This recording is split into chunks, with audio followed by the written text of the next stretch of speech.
কত উদার দেখেন। আমার আল্লাহ আমাকে মাফ করার জন্য প্রত্যেক রাত্রিতে চলে আসেন। শেষ রাত্রিতে দুনিয়া, দুনিয়ার আকাশে এসে বলেন আলা মিন মুস্তাগফিরিন ফাগফিরাল্লাহ। কোন ক্ষমা প্রার্থী আছে আমার কাছে ক্ষমা চাবে, আমি তাকে ক্ষমা করে দেব। কার রিজিকের সমস্যা আছে আমার কাছে চাও, তার রিজিকটাকে আমি প্রশস্ত করে দেব। এমন করে আল্লাহ পাক বলতে থাকেন। সেই সময়ে যদি কোনো বান্দা শেষ রাত্রে ঘুম থেকে উঠে ওযু বানায় নামাজে দাঁড়ায়া যায়, আল্লাহর সঙ্গে তার ডাইরেক্ট কানেকশন হয়ে যায়। জোরে বলি সুবহানাল্লাহ। আবার শয়তানও কম না, শয়তান ওই সময়ে আসে।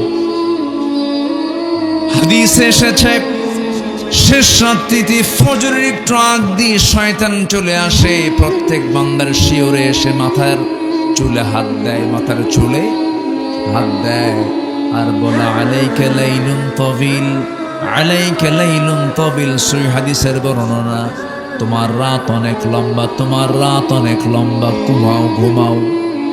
শয়তান এমন করে বলতে থাকি। সেই সময় রাসূল বলেন শয়তান মোটে 3টা গিট মেরে দিয়ে চলে যায়। ওই 3টা গিট যদি কেউ ছোটাতে যাও, 3টা আমল করবে। ঘুম থেকে চট করে উঠে বিছনা থেকে পিঠটা সরায় নিয়ে বলবে আলহামদুলিল্লাহিল্লাযী আহইয়ানা বা'দামা আমাতানা ওয়া ইলাইহিন নুশুর। একটা গিট ছুটে গেল। ওযু বানাবে, 2টা গিট ছুটে গেল। ওযু করে মসজিদের দিকে রওনা দিয়ে নামাজে দাঁড়াবে, 3টা গিট ছুটে গেল। 24 ঘন্টা একদিন শয়তান তার কাছে ওয়াসওয়াসা দেওয়ার সাহস পায় না। জোরে বলি সুবহানাল্লাহ, আর জোরে বলি সুবহানাল্লাহ। সবাই কি নামাজ পড়তে রাজি আছেন নাকি? কয়টা গিট ছুটাবো আমরা বলেন? কয়টা গিট বলেন? 1 নাম্বার কি দিয়া? ঘুম থেকে উঠে বসবো। নাম্বার 2 হলো কি দিয়া? ওযু করে। নাম্বার 3 কিসের নামাজ পড়ে? কিসের নামাজ বলেন? ফজর নামাজ পড়ে। এই 3টা রেগুলার যদি করতে পারি, আল্লাহর কসম করে বলি, যে বান্দা এই 3টা নিয়মটা সারা জীবন মেনে চলবে, শয়তান তাকে ওয়াসওয়াসা দিতে পারবে না। কিন্তু দুঃখজনক হলো সত্য, বাংলাদেশের শতকরা 5% মুসলমান নামাজ পড়ে। কত পার্সেন্ট? 5%। তাও জামাতের খবর নাই। 5 ওয়াক্ত মসজিদ, যেখানে গ্রামের মসজিদগুলো ফজরের সময় মুসল্লির সংখ্যা মোটে 3 জন, ইমাম, মুয়াজ্জিন, খাদেম। চাকরি আছে বলে আছে, চাকরি না থাকলে ওই 3টাও থাকতো না। বাস্তব বলছে। কিছু বুড়া চাচা মাঝে মাঝে আসে। চাচা নামাজে কেন আসছেন? কোমর নড়ে না, বুড়া হয়ে গেছেন, কেন আসেন? বাবা বুড়ি মরে গেছে, বুড়ি থাকলে আমি আসতাম না। আমি কি ভুল বলছি ভাই?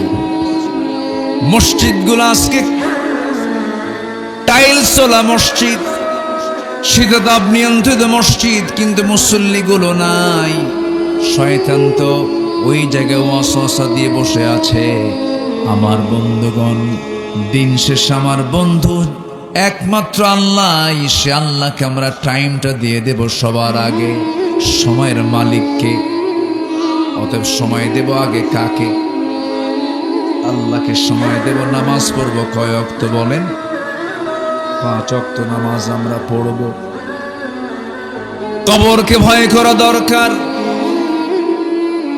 আমি মরে যাচ্ছি, মরার সঙ্গে সঙ্গে কেউ আমাকে দেখবে না। ওই কবরে দেখার মতো একজন আছেন, তিনি আমার কে? আল্লাহু আকবার। আমার ভাইয়েরা, কবরকে দেখে সাহাবীরা পর্যন্ত ভয় পেতেন।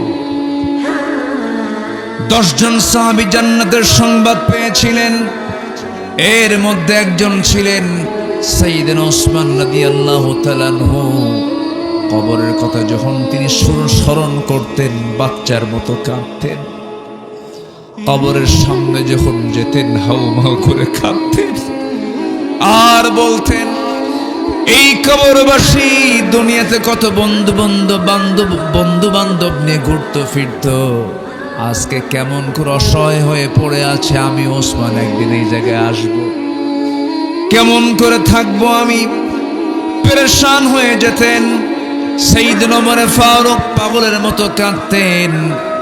খাদিজার মতো একজন দামি মহিলা, যাকে আল্লাহ তাআলা নিজে সালাম দিয়েছেন, সেই খাদিজার মতো মানুষ একদিন রাসূলকে বলছেন, হুজুর আমার শরীরটা ভালো না, আমি মনে হয় মরে যাব, আমি মনে হয় বাঁচবো না। রাসূল বলছেন, ও খাদিজা, 3 দিন আগে আমার চাচা আবু তালেবকে আমি বিদায় দিলাম, তুমি এমন করে কথা বলছে কেন? আমার তো ঘা শুকায় নাই, শোকের ঘা এখনো আছে কাঁচা। কি বলতেছো? হুজুর শরীরটা ভালো যাচ্ছে না, মনে হয় মরে যাব, আমাকে মাফ করে দিও, আমি আপনার কাছে কিছু চাই।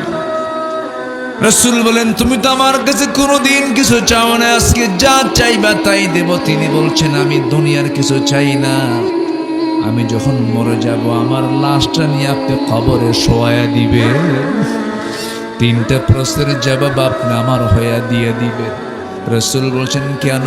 খাদিজা বলছেন, আমার মন বলছে কবরে 3টা প্রশ্নের জবাব দেওয়ার মতো যোগ্যতা আমার নাই। কি করে তারা অস্থির ছিলেন, কবরের চিন্তা করেছেন। সেই কবরে আমাকে আপনাকে যেতে হবে ভাই। এখানে যারা বসে আছি, অনেকের বাপ চলে গেছে, ভাই চলে গেছে, বোন চলে গেছে, আত্মীয় স্বজন চলে গেছে, আমিও চলে যাব।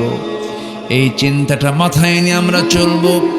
মান আকিয়াসুন নাস ওয়া আহজামুন নাস ইয়া রাসূলুল্লাহ, সবচেয়ে চালাক লোকটা কি? রাসূল বললেন, সবচেয়ে চালাক লোকটা সেই قال أكثركم ذكر الموت وأكثرهم استعدادا أولئك الأكياس ذهبوا بشرف الدنيا وكرامة الآخرة।